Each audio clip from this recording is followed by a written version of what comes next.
It's funny how a single night can spiral so completely out of your control, all from a decision as simple as cracking open a bottle of wine. I've always been the type to unwind with a glass or two after a long day, especially when the world feels heavy and work drags on like a slow Friday. That night, my day had dragged on worse than usual. The air was thick with the tension of deadlines and uncomfortable office politics. I returned home, the warmth of the evening wrapping around me like a soft blanket, and I reached for the wine cooler with almost giddy anticipation. I poured myself a generous glass and sank into my overstuffed couch, the frustrations of the day gradually melting away with each sip. But I guess the day had taken a toll I hadn't quite realized, because before long, I reached for the second glass, and then another, the weight of the wine thickening my thoughts into a humorous haze. Somewhere around the third glass, there was a rustling in my fridge that caught my slightly inebriated attention. I was hungry, but not the kind of hunger that made sense, more like an instinctive need to munch on something savory, hearty, and utterly indulgent.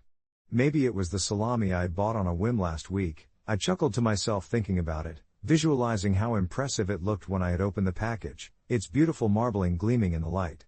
If I had been more sober, I might have put together some gourmet platter with cheese and crackers, but my thoughts veered toward the absurd. In a moment of reckless abandon, I decided a whole salami would do just fine. As I stood in my kitchen with the fridge door gaping open, I remember laughing at my reckless decision, pulling the salami from its resting place, marveling at how absurd it felt to hold such a hefty piece of meat. I didn't have a knife handy, so I chose to bite right into it, the flavor exploding in my mouth like something delightful. I didn't even care. The world outside faded, muffled by the blissful potato-like stupor I found myself immersed in. I must have lost track of time, because by the time I finally came to my senses, salami juice coating my fingers, and with the remnants of my drunken feast scattered across the counter, I couldn't believe the sight before me, an empty package and bits of sad deli wrapper strewn about like confetti. Reality crashed in, and it suddenly registered that I had devoured an entire salami all on my own, and guilt washed over me like a chilling wave. It wasn't just the thought that I'd eaten something almost obscene or the horror of waking up with a searing headache in the morning. I remembered my partner, Julia. She had worked late that evening, saving money for an upcoming vacation, and I could already envision the look on her face when she'd return home, tired and hungry, only to find her beloved salami, our salami, reduced to nothing but a pile of discarded packaging and a strong whiff of regret lingering in the air. Julia and I had been together for over 3 years, and though we loved to joke around about food, she had always been the more controlled one, meticulously planning her meals, practicing moderation, while I often danced on the edge of indulgence.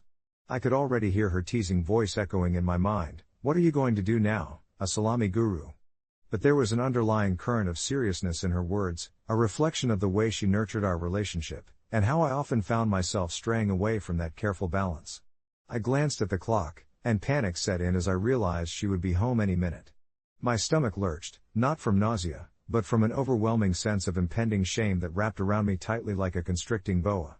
My phone vibrated on the counter, bringing me back to the present as I saw a message flash from Julia, "Heading home now. Can't wait to see you." Anxiety surged through me like an electric current. I felt like a guilty schoolboy caught stealing cookies from the kitchen jar. What was I supposed to say? "Hey, babe, I'm so glad you're home. I've just single-handedly eliminated your dinner plan." I could already imagine her disappointment, and the thought twisted in my gut like a knot. Desperate for a shield, I quickly surveyed the kitchen, hoping for a miracle. Maybe if I threw away the evidence, I could spin this whole fiasco into a plausible accident? The only problem was, how do I hide a midnight massacre of deli meat? I took a deep breath and swallowed my pride, though I'd already swallowed practically everything else that night. I decided to start cleaning up. My hands moved on autopilot as I shoved the crumpled plastic and packaging into the trash, but my mind was racing through thoughts of the awkward conversation that lay ahead. When Julia finally stepped through the door, fatigue etched into her features, my heart caught in my throat.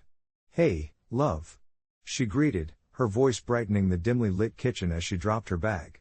I offered a frantic wave, trying to act casual, but the look of pure shock on her face when she spotted the empty salami wrapper was unmistakable.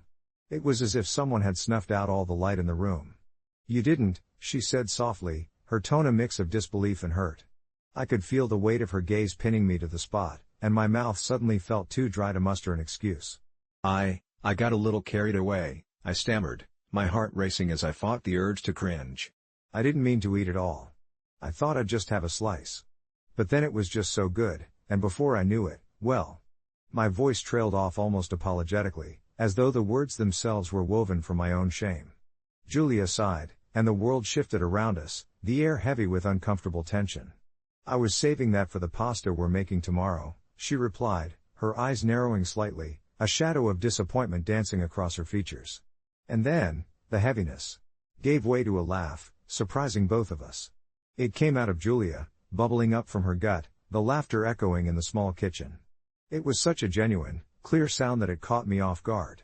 "You absolute lunatic," she exclaimed, still chuckling as she approached me, betrayal melting into amusement. Instead of anger, I saw the corners of her mouth curl upward, and something inside me shifted. The relief washed over me like the tide receding from the shore. Maybe I wasn't in as dire straits as I had imagined.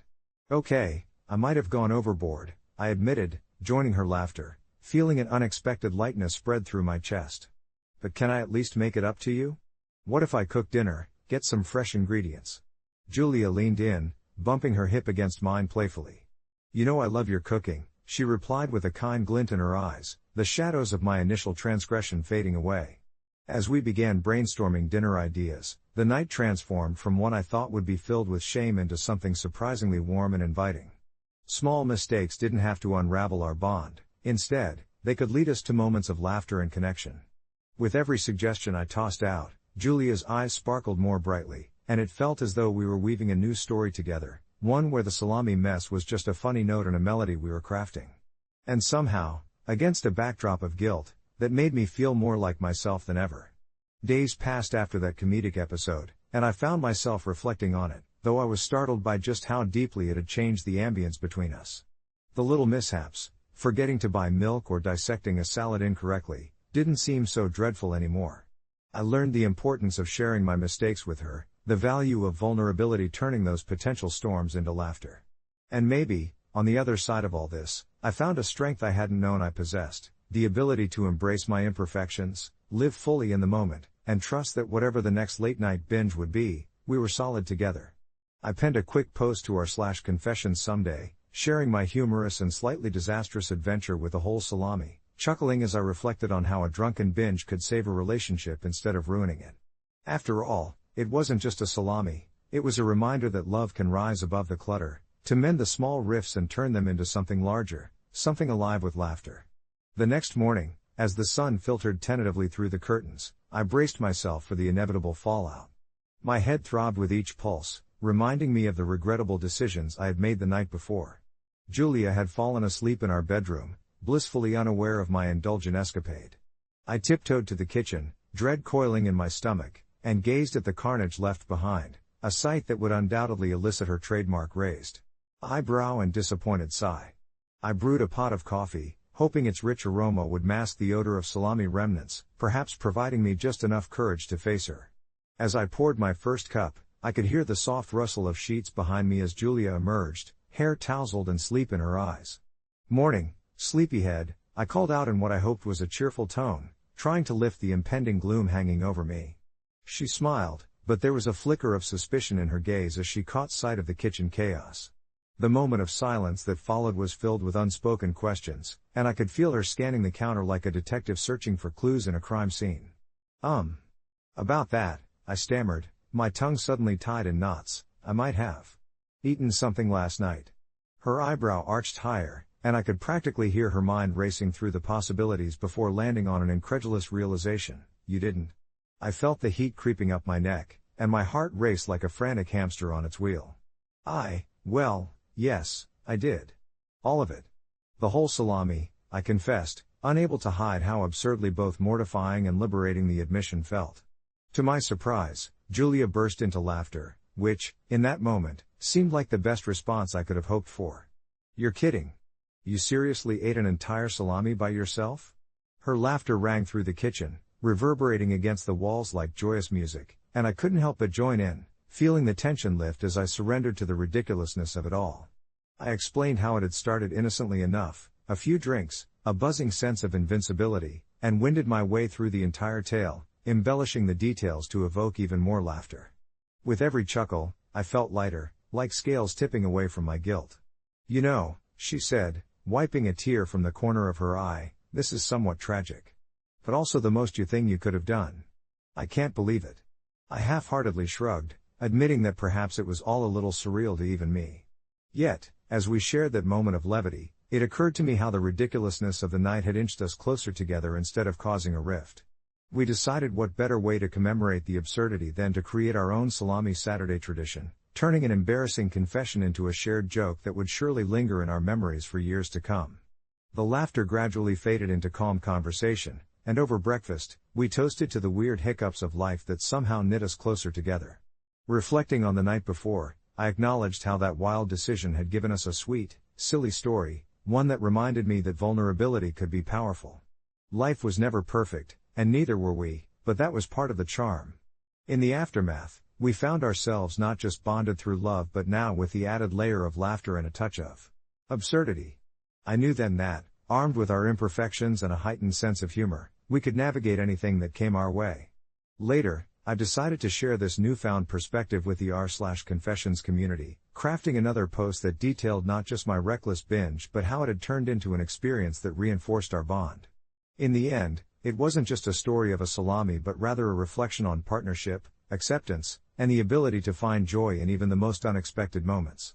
I always believed that morality was a sliding scale, a gradient of gray rather than a rigid line between right and wrong, but it wasn't until the day that changed everything for me that I truly understood just how complex human choices could be.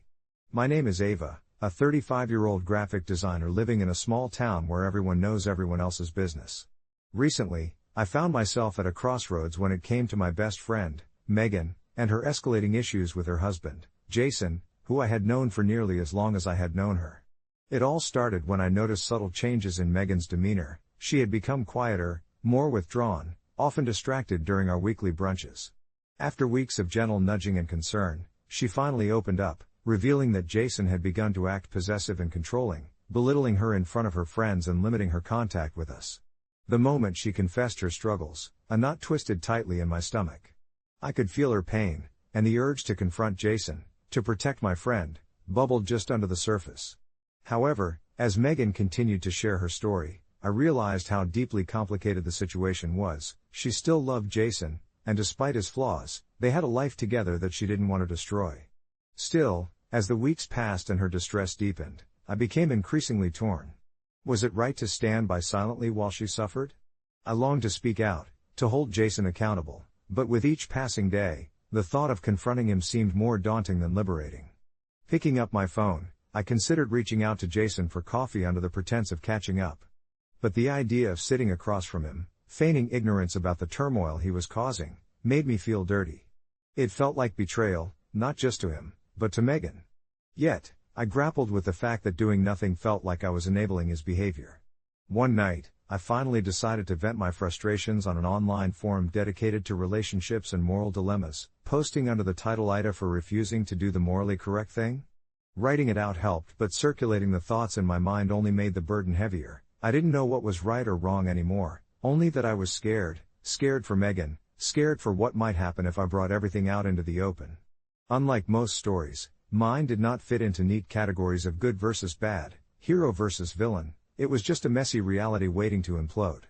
Before I knew it, another few weeks slid by.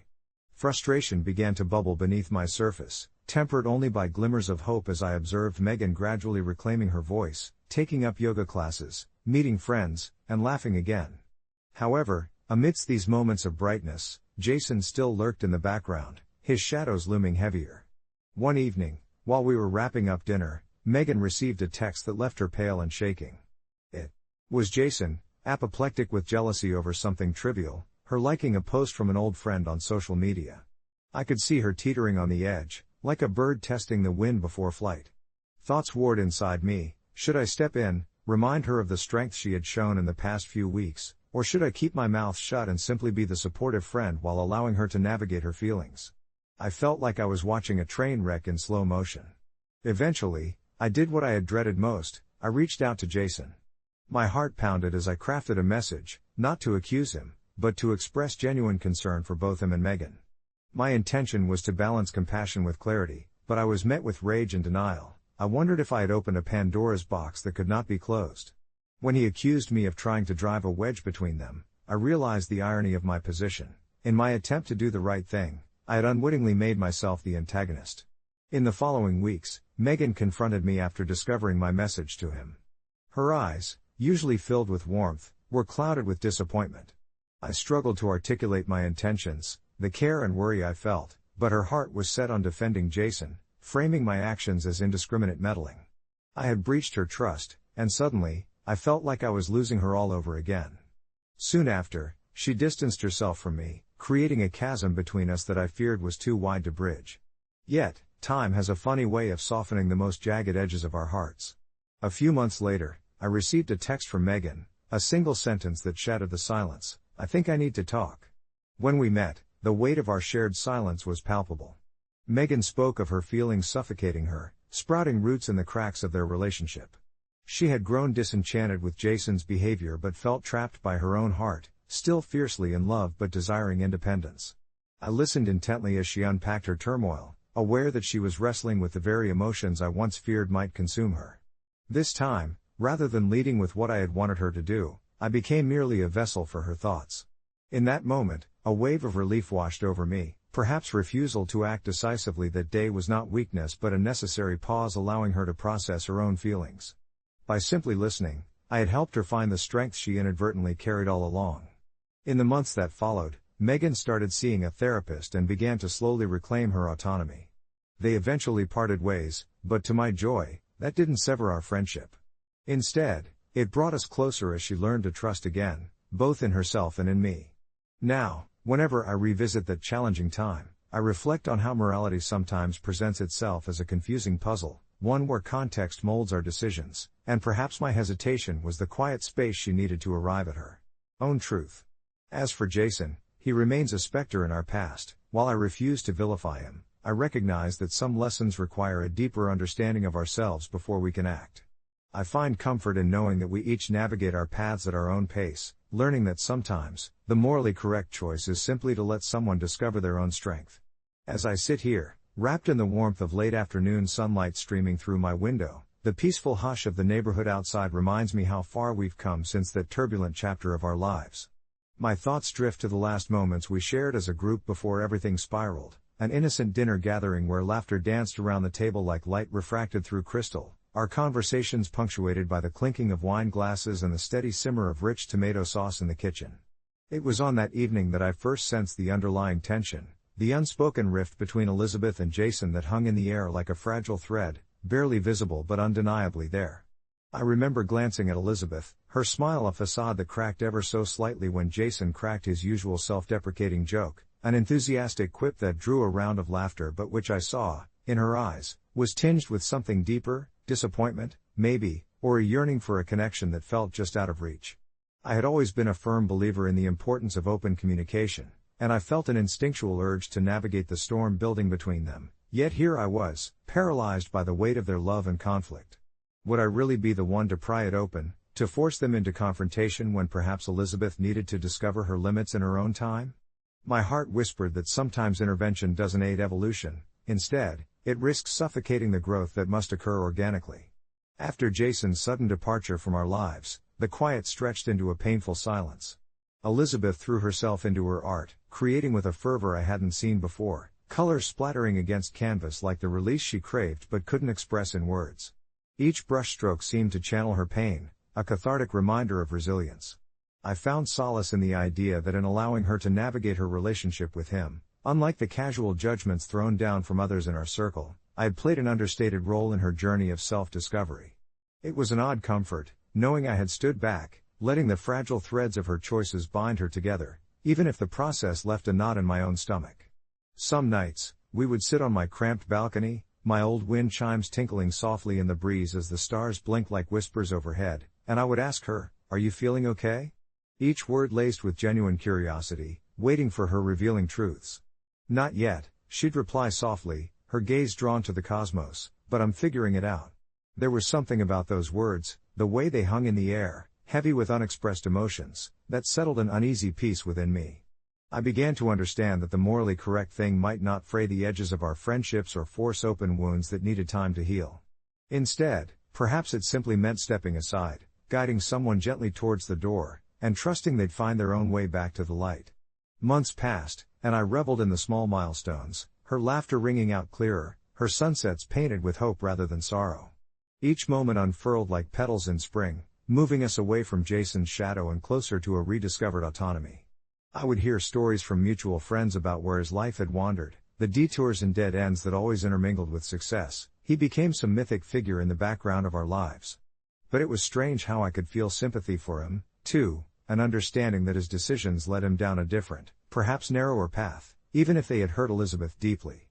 One evening, as we sat together on my balcony again, the sounds of distant laughter and music wafting through the complex, I found myself revealing my own struggles, my moments of indecision, the fears I had held tight like a lucky charm. Elizabeth listened, eyes bright and absorbing every word, and I could see the transformation within her had given her strength to bear my vulnerabilities without judgment. It felt freeing, this exchange of burdens. After all those months of navigating her own tumult, she offered in return a tender reassurance. "You're not wrong for wanting to be the good guy, you know. Just remember, sometimes being the good guy means knowing how to step back, too." In that quiet moment, surrounded by a galaxy spilling its secrets, I could finally let myself smile. I understood then that we are taught about right and wrong, but the grayness in between is where true morality thrives, in friendship, in support, and in allowing our loved ones to find their own light.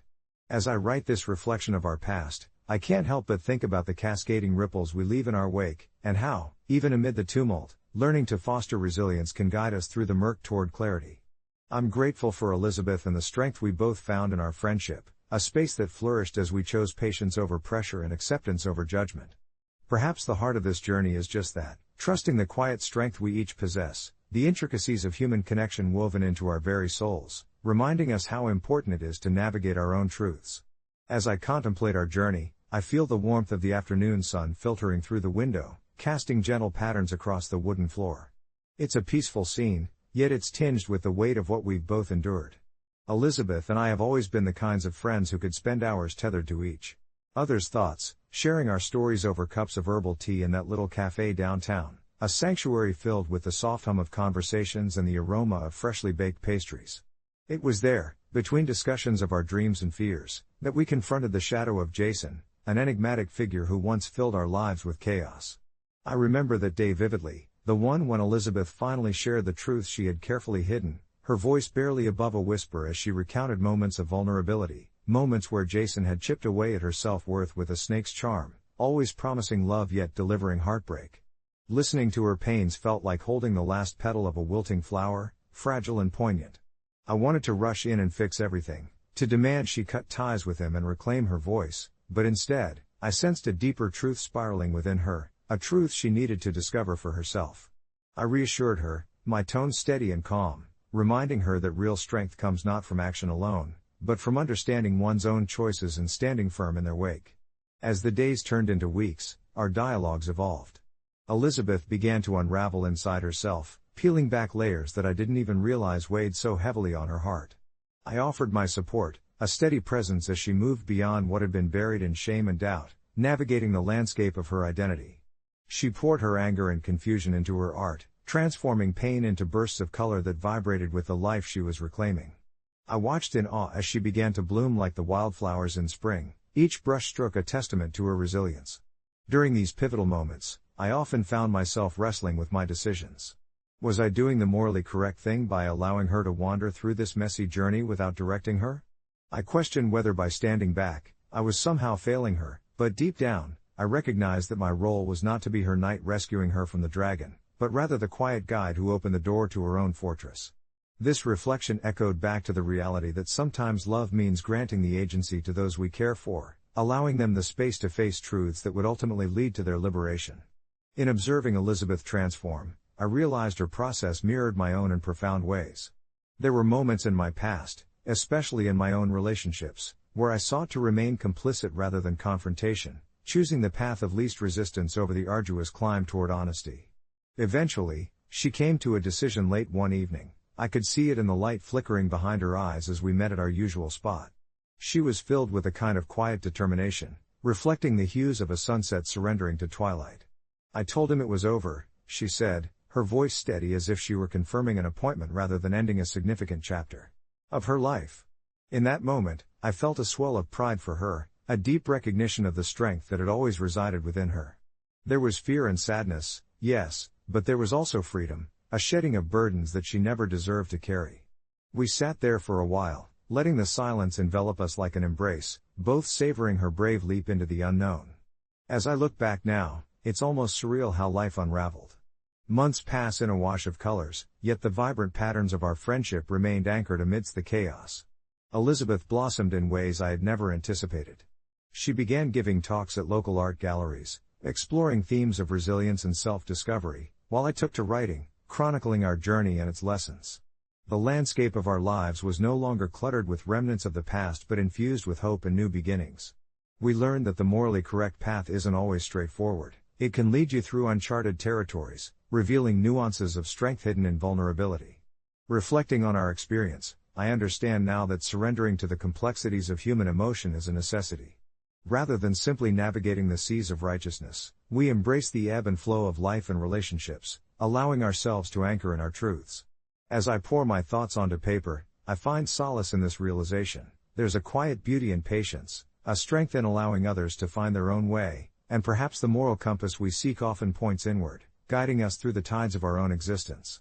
And though the future will always remain uncertain, I find strength in knowing that both Elizabeth and I have learned not just to face the storms but to dance in the rain, celebrating every moment of clarity that follows.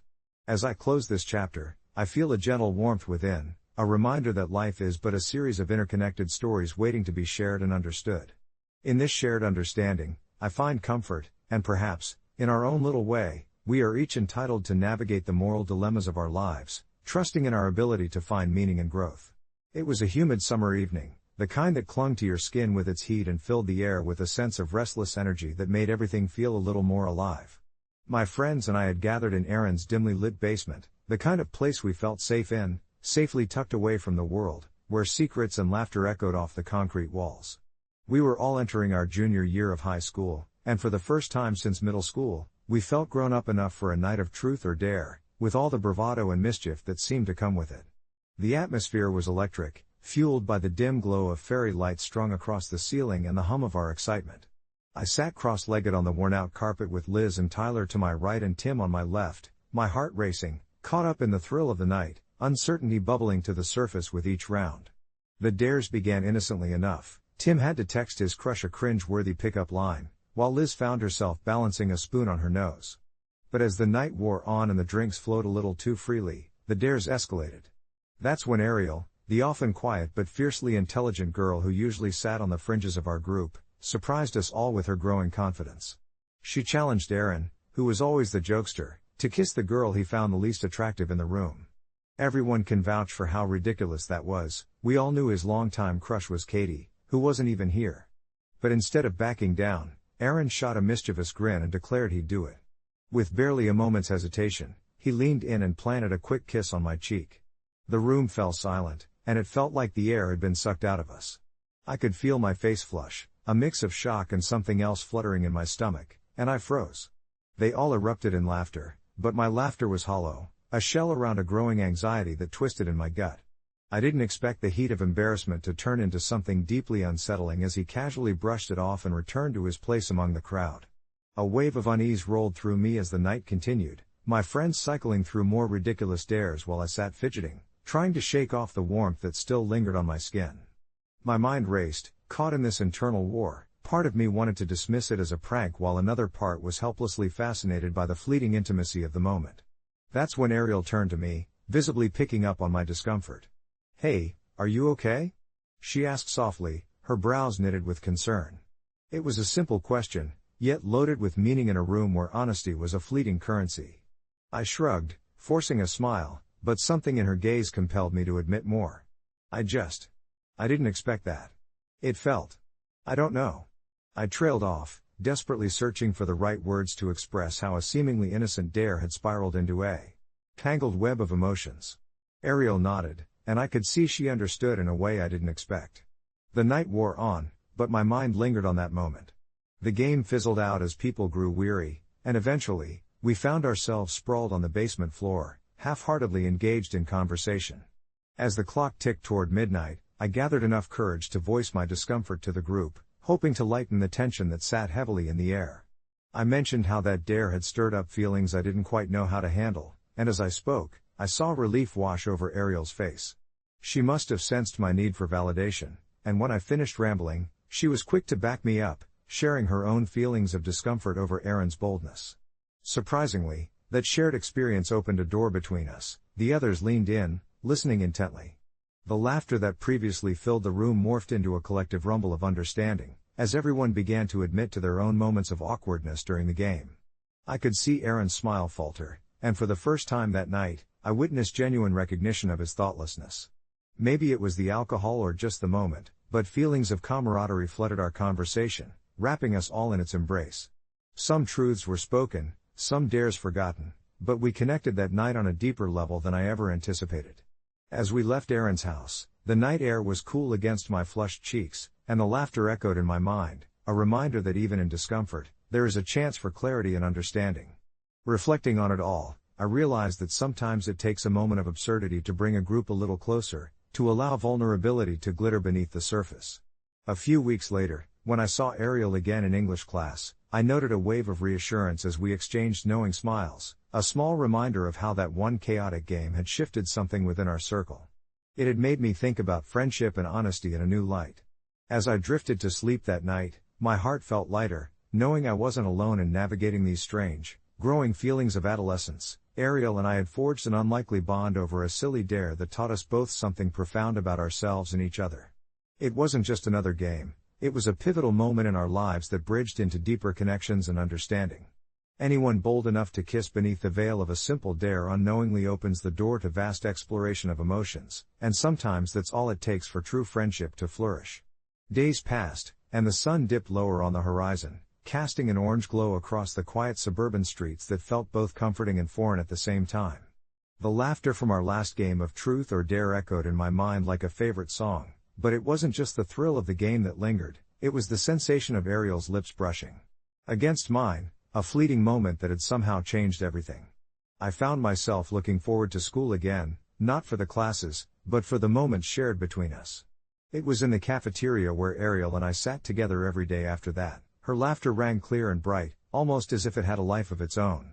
We talked about everything, our favorite books, the pressure of grades, and the silly crushes we had. But beneath the surface, a subtle shift was happening. The air seemed charged with anticipation, with unspoken words hanging heavily between us. During a particularly playful lunch, Ariel dared me to serenade her in front of our friends, and before I could think, I stood up, clearing my throat. With a mix of embarrassment and excitement, I improvised a silly love song that drew giggles from the group, but as I looked into her eyes, my heart raced, not just from the dares themselves but from how deeply I was beginning to care for her. That day, as we walked home, I couldn't shake the feeling that what had started as a game was growing into something wonderful, something complicated. Yet, with every shared laugh and every moment spent in her warm presence, doubts crept in. What if I misread the signals? What if, in trying to pursue this uncharted territory, I put our friendship at risk? Perhaps I should keep my feelings buried deep like one of those secrets you whisper into the softest corners of your mind. The turning point arrived on a Friday evening when a group of us gathered for another round of truth or dare. This time, it was different. There was an undercurrent of tension as whispers and teasing glances circulated. I found myself caught between wanting to participate and wanting to protect what I had with Ariel. When it was my turn, I took a breath, eyes darting toward Ariel's reassuring smile, and I chose dare, hoping it might push the boundaries of our friendship just a little further. I dare you to call your biggest crush and confess your feelings. A friend blurted out, and the air thickened instantly. My heart sank, the dare echoed in my mind, reshaping my thoughts into a whirlpool of panic. My biggest crush was right in front of me, sitting just inches away, yet the idea of saying it aloud paralyzed me. Glancing at Ariel, my throat tightened. The group urged me on, the pressure swelling in my chest. I didn't want to make a fool of myself or ruin what we had, but what if this was an opportunity to clarify everything? With shaking hands, I pulled out my phone, dialing without giving it one more thought. I could hear the ringing in my ears as Ariel shot me a questioning look, her eyes a mixture of support and confusion. Finally, a voice answered, fuzzy through my nerves. "Hey," I said, trying to keep my tone light, but all I could think about was Ariel's expectant gaze. I stumbled through the first few lines, but then as we reached an awkward silence, something shifted inside me. Actually, I said, "You know what? I think I just made a mistake. Because there's someone I really like, and I think I should tell her. So, yeah, I'm going to go ahead and do it." I hung up, adrenaline pumping through my veins, and before I could collect myself, I turned to Ariel, whose mouth hung open in shock. I meant you," I blurted, the words tumbling out faster than I could catch them. The room went quiet, and finally, the silence broke, my friends stifling giggles while maintaining their conspiratorial whispers. Ariel's cheeks flushed a deep crimson, but her expression softened, confusion melting into understanding. I could feel my heart pounding against my ribcage, the weight of the moment pressing down on my shoulders. Time froze as we locked eyes, and suddenly it felt as if the walls around us had melted away, leaving just the two of us suspended in a cosmic bubble of anticipation. "Really?" she whispered, almost as if she were afraid to shatter the fragile canvas of this new reality. For a moment, I considered retreating, to erase my impulsive confession before it could lead to something bad, but instead, I found courage stirring within me. "Yeah, really," I replied, allowing my vulnerability to bridge the defining gap between us, where friendship and something deeper could meet. The air shifted, her nervous smile turned into a beaming one, and suddenly, the tension that had borne itself in that moment began to dissolve. We both laughed, the kind of laugh that radiates warmth, locking away uncertainty and cultivating a newfound depth to our relationship. That evening didn't end in a single dare, it spiraled into a torrent of honest conversations, dreams shared beneath the stars, and the unguarded joy of finally discovering connection. It changed the way we saw each other, not as just friends daring each other, but as two people brave enough to step beyond conventional boundaries, daring to embrace what lay ahead. In the weeks that followed, we navigated the delicate and uncharted territory of being more than friends, connecting not only through playful dares but genuine vulnerability in our interactions. Every stolen glance and nervous touch sent shivers through me, and gradually, the boundary that once defined our friendship melted away into something exquisite and gleaming. Ariel and I became partners in more than just games, we became partners in exploring the intricacies of young love, challenging ourselves to embrace what it meant to uncover intimacy while carrying the sweetness of youth on our shoulders. As the days turned into weeks, I realized that we had ventured beyond those initial trembling steps into a world rich with laughter, support, and understanding, teaching us both that every friendship has the potential to grow and evolve in the most unexpected ways, as long as we have the courage to dare. In retrospect, that game of truth or dare hadn't merely been a game, it became a transformative catalyst for our lives, pushing the edges of our hearts until they opened wide, inviting in the warmth of trust and affection. And just like that, we were no longer just players in a game, but co-authors of a tender story that was only just beginning. The weeks that followed that fateful night were nothing short of a whirlwind. The gravity of our dare had subtly shifted the dynamics of our group, and what was once a carefree circle of friends blossomed into something deeper and more intricate. Every Friday, we gathered at the old tree in my backyard, now a sanctuary of laughter and secrets. The sun dipped low on the horizon, casting golden hues that danced through the branches, making the world feel like a secret haven. I could feel the change in the air, as conversations faded into soft smiles and longing glances exchanged between Ariel and me. It wasn't overt, but rather an unspoken agreement that lingered just beneath the surface. My heart was a patched quilt of excitement and anxiety as I started to wonder what it meant for us to redefine our friendship, to cross the boundaries laid out by childish innocence. One evening, with soft twilight surrounding us, Ariel dared me to share a secret, her tone playful but her eyes searching. My thoughts raced. It would have been easy to share something inconsequential, a quirky habit or an embarrassing moment, but the worry still lodged in my throat that our friendship would change irrevocably made me hesitate. Was I ready to lay my heart bare? Finally, I decided on the secret I had kept tucked away. I confessed how that kiss had shifted something inside me. The confession sprung forth timidly, as if it were a small bird breaking free from a cage. Ariel blinked slowly, absorbing my words, and a tender silence wrapped around us like a warm blanket. I held my breath, waiting for her response. After what felt like an eternity, her smile broke into the kind of radiance that filled the space between us with warmth. "I feel the same way," she replied, her voice a soft whisper caught in the evening breeze. Those simple words transformed the air around us, filling it with a sweet heaviness. A mix of relief and exhilaration engulfed me, and suddenly, the tremors of my previous doubts seemed trivial against the vastness of our connection. We moved closer, our shoulders brushing, creating a spark that ignited behind my ribs. The laughter of our friends in the distance faded, giving way to a cocoon of intimacy that felt both thrilling and terrifying. That night marked a pivot in our friendship. We began to confide in each other more, sharing dreams and fears over quiet conversations beneath the stars. In those moments of vulnerability, I discovered layers of Ariel I had never known, the way her eyes lit up when she spoke about her dreams of being a photographer, how she wrestled with self-doubt, and how she found solace in nature's quiet embrace. Life was starting to unveil its complexities, each layer revealing deeper shades of understanding and admiration. However, with the beauty of blossoming feelings also came complications. As the pressure of our new dynamic settled in, I worried with each passing day, what if this bond, so fragile and precious, fractured under the weight of expectations? I watched as our friends, including Jake and Lily, began to notice the subtle shift, their taunts and playful nudges serving as jarring reminders of our transformation. Each time they jokingly nudged us together, claiming we were dating, a prickle of anxiety shot through me.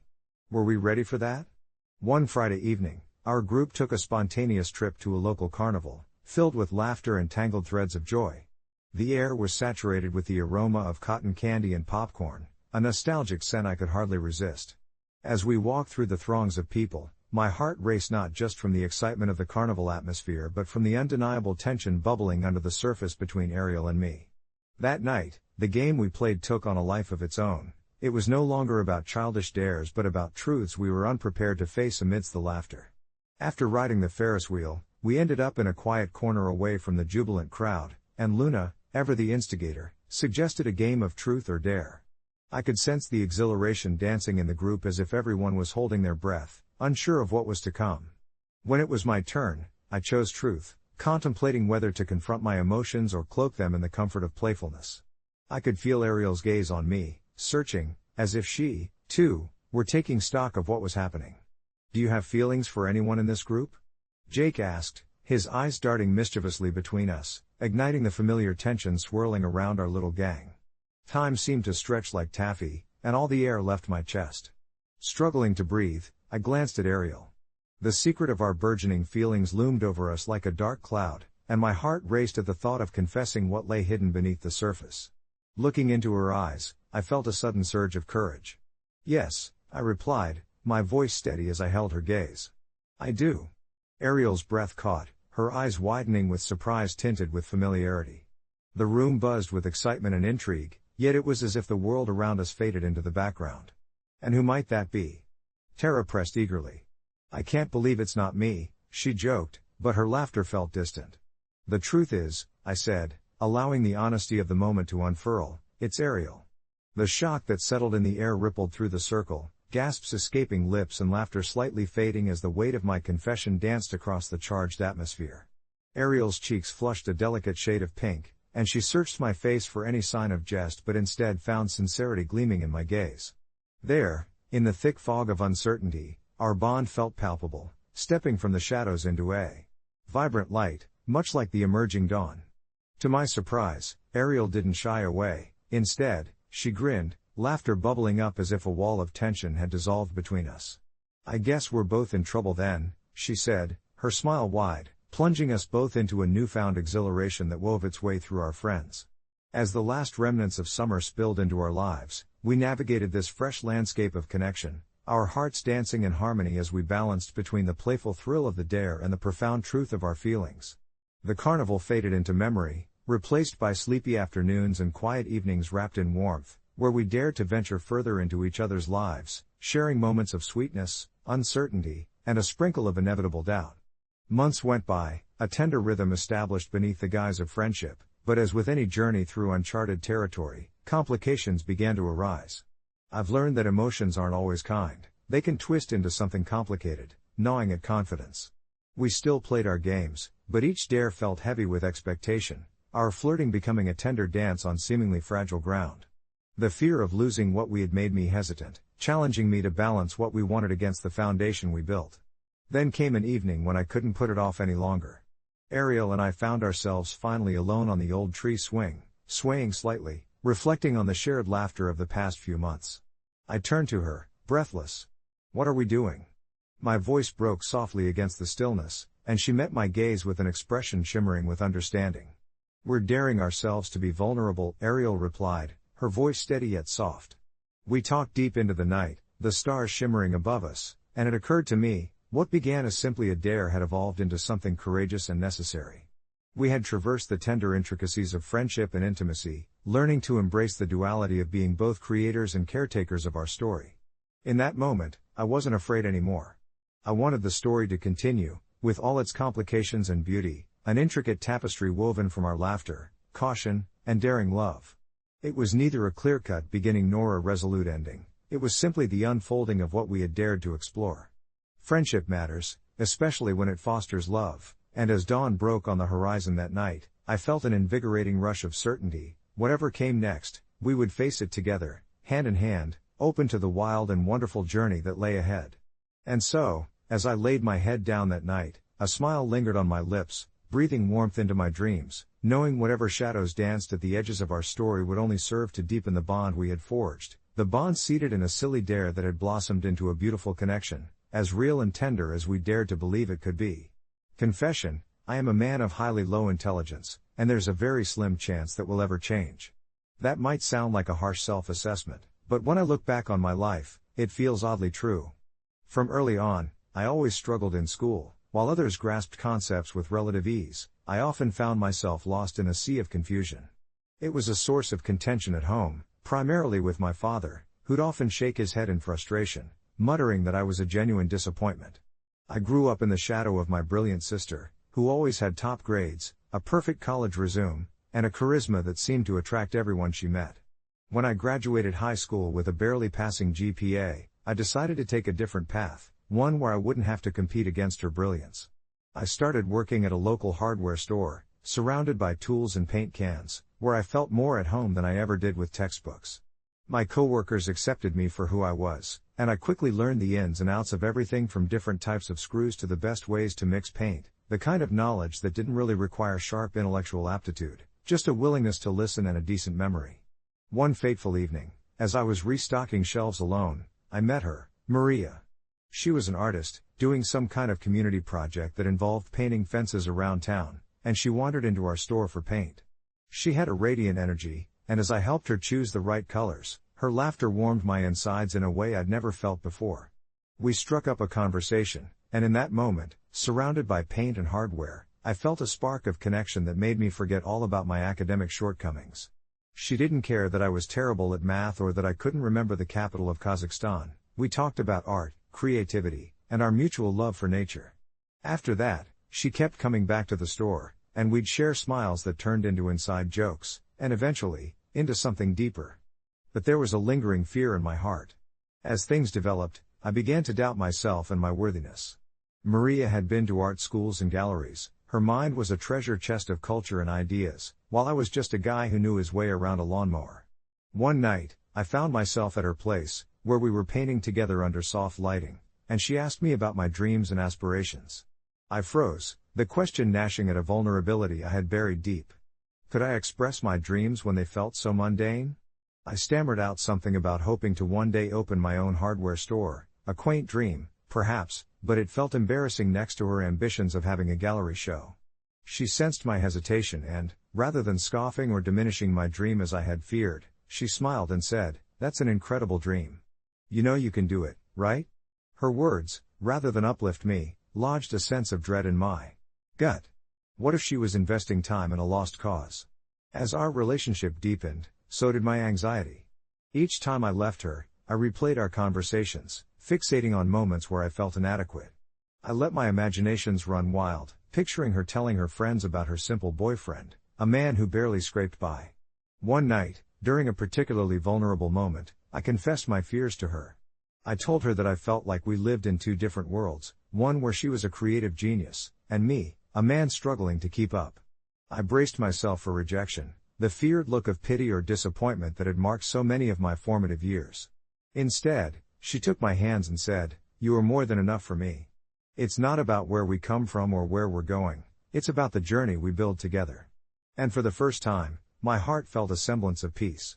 Months passed, and I threw myself into the things I loved, working at the store, painting with Maria, and learning to embrace my creativity alongside hers. One warm afternoon, she proposed a project for the local art fair, encouraging me to join her in creating something that exhibited both of our talents. The thought terrified me: what if my lack of intelligence shone through in our joint piece?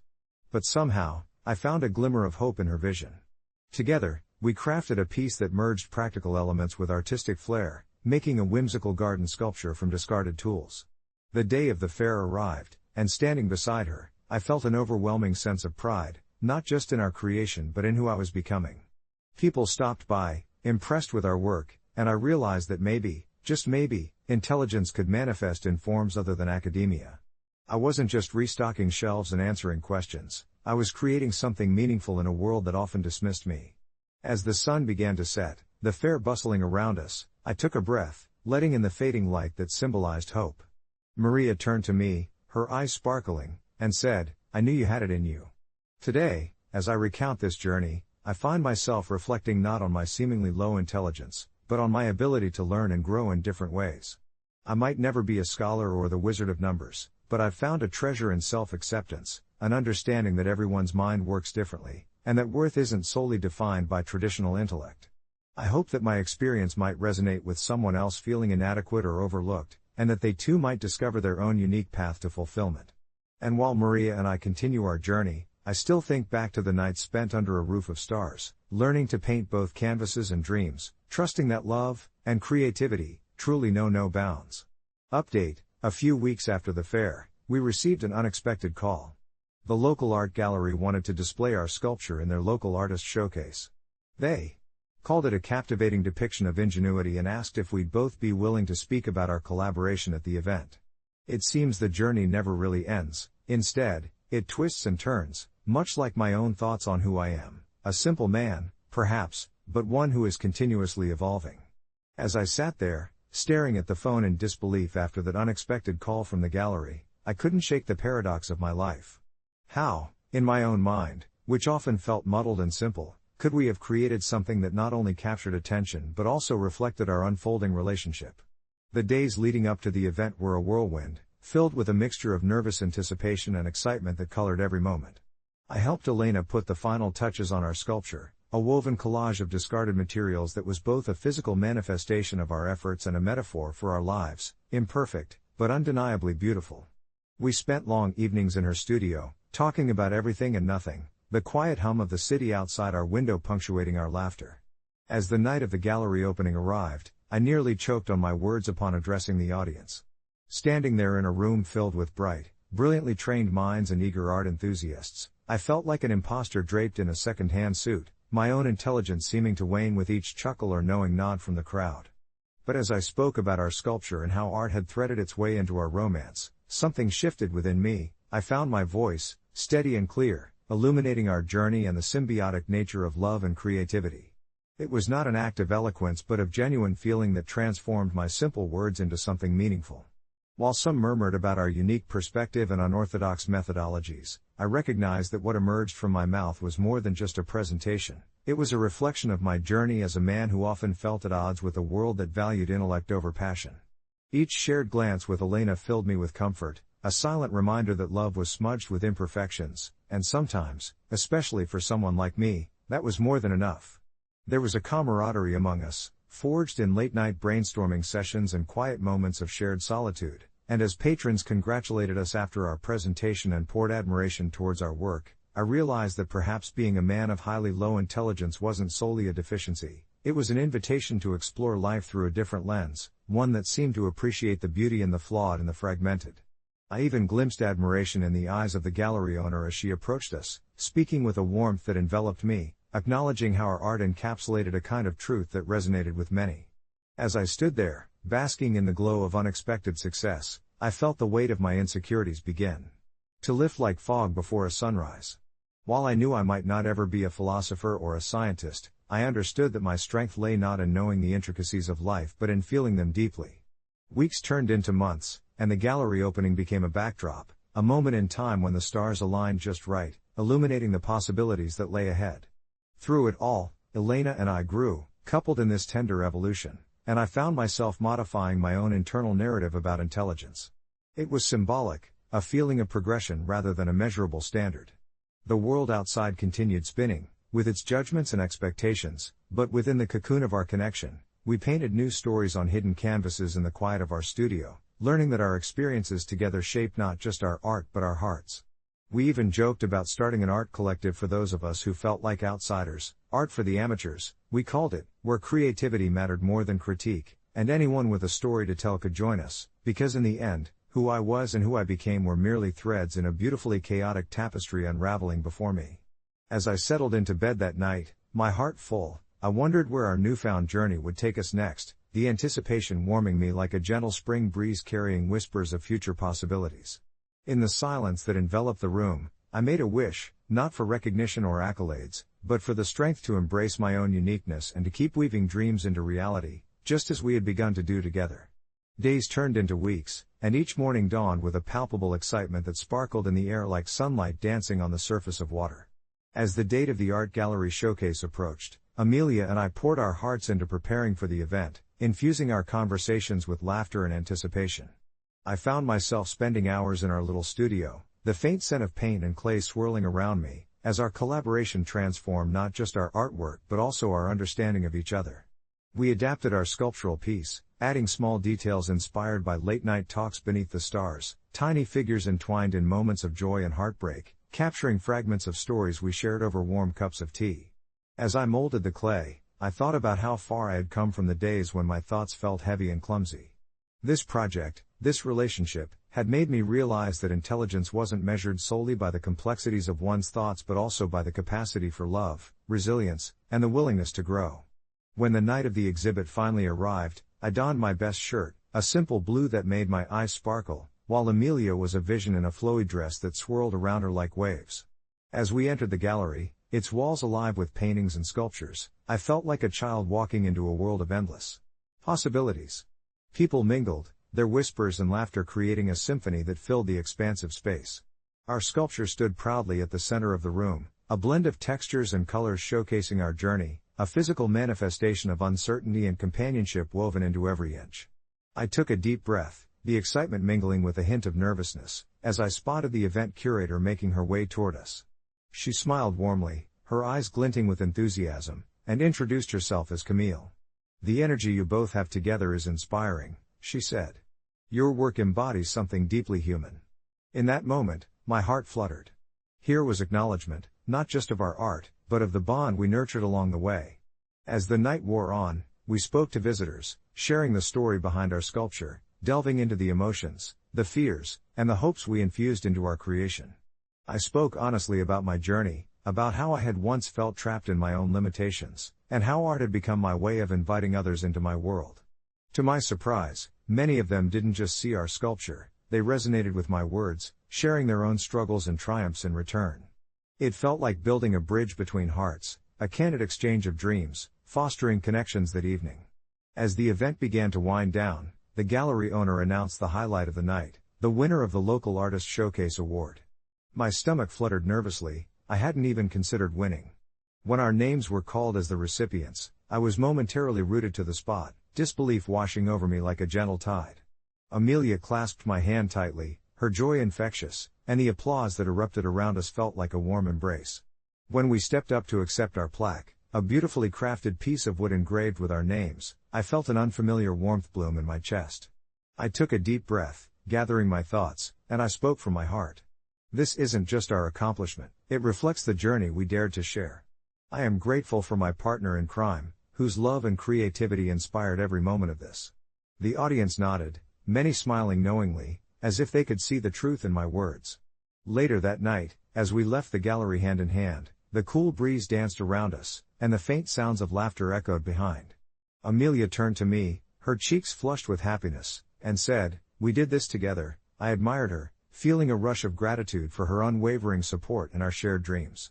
It was a reminder of the simple truth that had guided me through this journey, that sometimes, the greatest triumphs come not from grand notions of intelligence, but from the beauty of vulnerability and connection. As we climbed into bed later that night, I whispered a silent vow to cherish this growth, to face each new day not with the weight of expectations, but with the unwavering courage to reveal my true self, the simple man striving to weave dreams into reality. The next chapter awaited, and I knew that no matter where it led, I would embrace it with an open heart, ready for whatever surprise awaited in the tapestry of life. The irony of life is that some of the biggest pains we cannot fathom until they creep into our lives, and in my case, it was the lingering ache of loss that caught me off guard.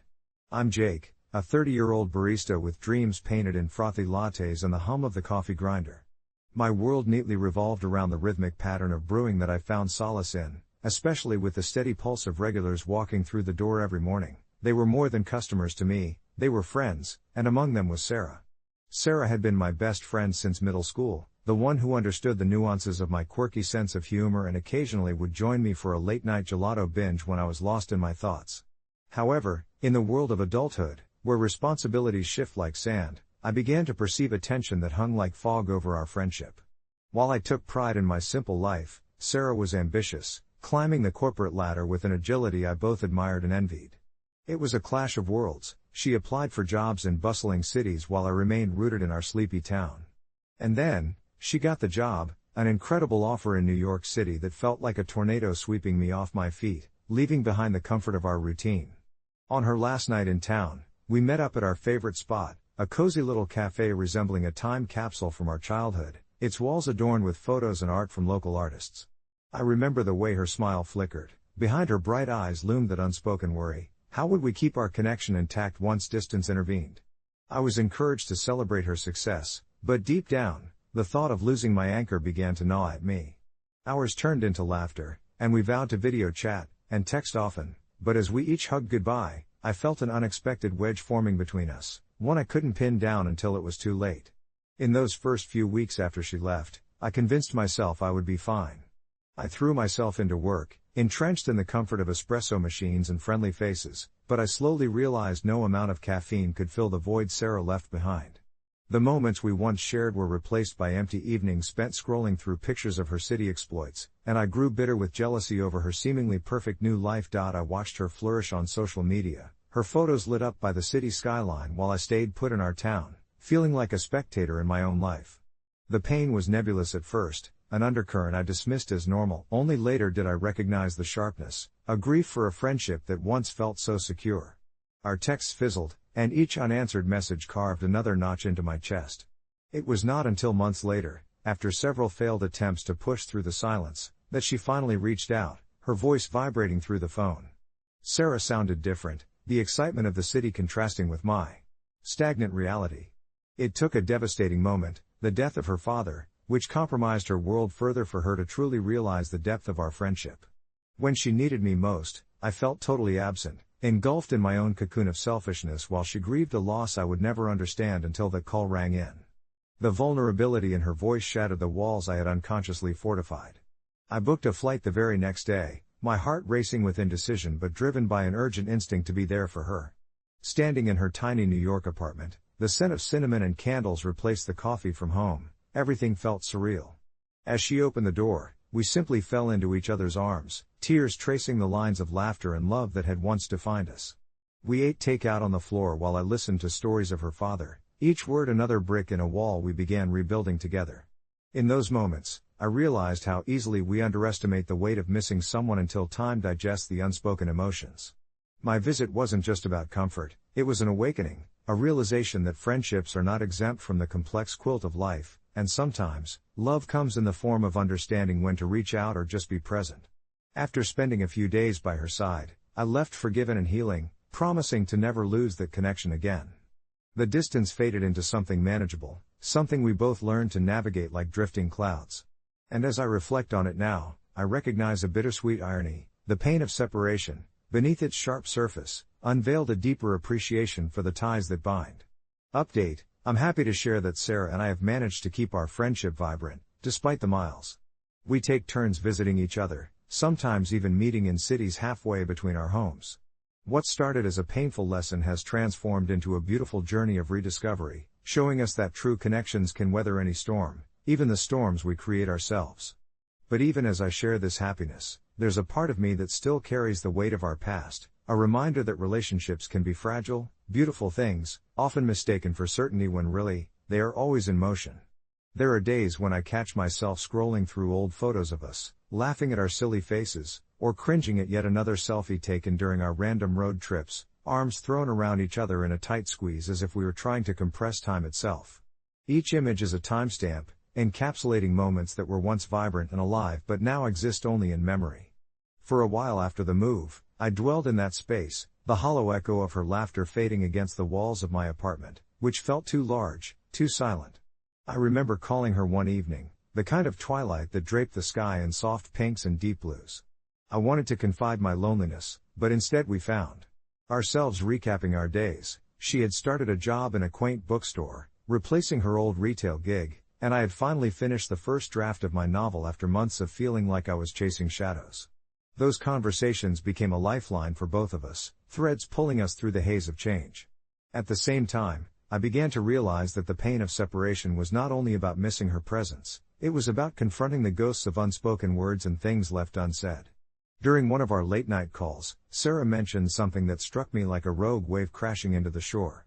She was talking about how people underestimate the pain of being alone, mistaking it for mere solitude, a simple trait of independence. "It's different when it's chosen," she said, the fragility of her tone allowing me to sense the weight behind her words. "But when it's forced upon you, it feels like a wound that's deep but never really injures the skin." I sat in silence as her words echoed in my mind, tracing a path through my heart. I never fully grasped that distinction until now. It brought clarity to my own struggle, one that became a constant companion in my new life.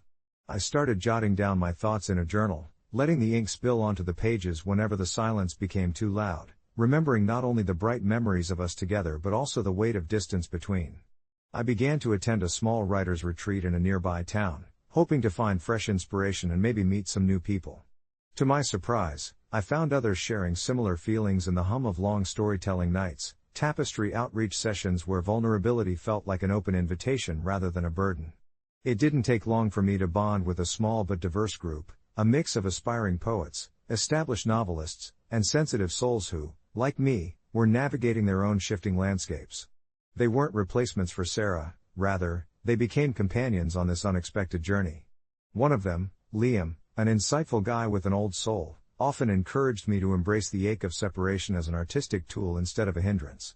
He said, "When you feel that gnawing emptiness, let it fill you with understanding. It's a part of you now." Leaving the retreat, I felt renewed, equipped with fresh perspectives that were like soft breezes on my once static life. And while there were still moments that I longed for Sarah's familiar laugh or the warmth of her encouraging words, I resolved to balance my newfound friendships with the enduring connection I had with her. Weeks turned into months, and although we still shared stories from our separate corners of the world, I found I no longer mourned her absence. I began to celebrate our odd little friendship, one that had evolved beyond proximity. With time, I understood that distance does not diminish the depth of love. Instead, it can broaden its horizon, allowing us to redefine what companionship means. As I sit on my porch, my journal upon my lap as the sun begins its descent, I sense a peace unfurling deep within me, a softened acceptance of life's unpredictability. It is a fluctuating tapestry, after all, woven with threads of laughter and threads of sadness, both necessary to create something uniquely beautiful. Life is a trickster in that way, and sometimes, the very separation we dread can lead to profound realignment, nurturing the roots of connection in surprising ways. As the last rays of sunlight danced upon the horizon, I couldn't help but think back on the moments that led me to this serene state of mind. There was a time when the mere thought of being apart from those I loved sent a chill down my spine. The fear of losing connection was like a storm cloud looming over my heart. But now, looking at the pink and orange hues merging in the sky, I realized the storms were often mere prefaces to breathtaking rainbows, stretching wide and full with forgotten promises of hope. Too often, I underestimated the pain that came with distance, how it could gnaw at the edges of happiness, causing protagonists of love stories to meander into unknown terrains, struggling with solitude. I remember a chilly autumn afternoon, not long after separating from Sarah, where I found myself in the small cafe we used to frequent, surrounded by the scent of roasted coffee beans and baked goods. Alone in a corner, I watched as couples shared laughter and sipped steaming mugs, the warmth of connection starkly contrasted against my own cold solitude. I didn't realize it at the time, but witnessing those interactions was an unexpected kaleidoscope of emotions, longing, nostalgia, envy, but also a quiet sense of hope that perhaps my heart might one day open itself to new connections, even with the old threads still tightly woven in. With my journal perched before me, I began writing about my feelings, the catharsis pouring onto the pages as ink, revealing shades of grief and acceptance I didn't know existed. After a while, I took a deep breath and longed for that familiar warmth, Sarah's laughter, our shared jokes, the comfort of simply being ourselves amidst the world's chaos. It was within those pages that I promised to nurture our friendship through whatever channels life had left open. It became my silent rebellion against the easily frayed ties we often allowed to unravel. I started sending her little letters, almost anachronistic in this age of quick texts, but filled with heart and warmth. I shared pieces of my life, tidbits of new experiences, silly mishaps, and even quiet moments that whispered of nostalgia, each letter crafted like a gift wrapped in memories. Sarah responded with enthusiasm, her words spilling from the pen in vibrant colors, emboldened by the distance yet softened by our shared history. She would detail her own adventures, the days spent finding solace in new places, yet all the while capturing the essence of our shared times within her prose. Sipping chai lattes in a hip cafe in her city, she wrote about a lovely park where she would sit and watch the people go by, catching glimpses of couples and families, which often stirred her thoughts back to us. I could feel our connection rekindle through each carefully curated line, each memory fluttering like autumn leaves caught in a gentle breeze, finding their way back home. And now, as I pen my reflections on this porch under the dimming sky, I marvel at how the winds of separation cooled our relationships yet allowed the roots to grow stronger. The pain I once dreaded became a bridge, leading us toward renewed laughter and adventures that were yet to come. We rediscovered the beauty of simple moments during our visits, cooking together again, our shared silence tumbling in comfort rather than tension, hiking trails that stretched beyond the horizon, mirroring the way our friendship continued to expand. Sometimes I find myself pondering the intricacies of life, how it never stays confined to just one path, how it weaves through shadows and light seamlessly, creating a dynamic tapestry of friendship, love, and connection. I learned that letting go doesn't mean losing, it often means stepping back, observing, and appreciating the layers that can emerge when we give space for growth. As the last of the sun slips below the horizon, the stars begin to sprinkle the sky, a sigh of contentment escapes me. The journey of rediscovery continues, and there lies a promise of more laughter, more shared experiences, and the gentle reminder that love and connection can always find a way to bridge whatever distance life may introduce. And so, with my heart lightened, I close my journal, embrace the darkness that envelops my porch, and let the quiet reflection of this moment guide me softly toward sleep, cradled on wings of hope in the gentle rhythm of possibility.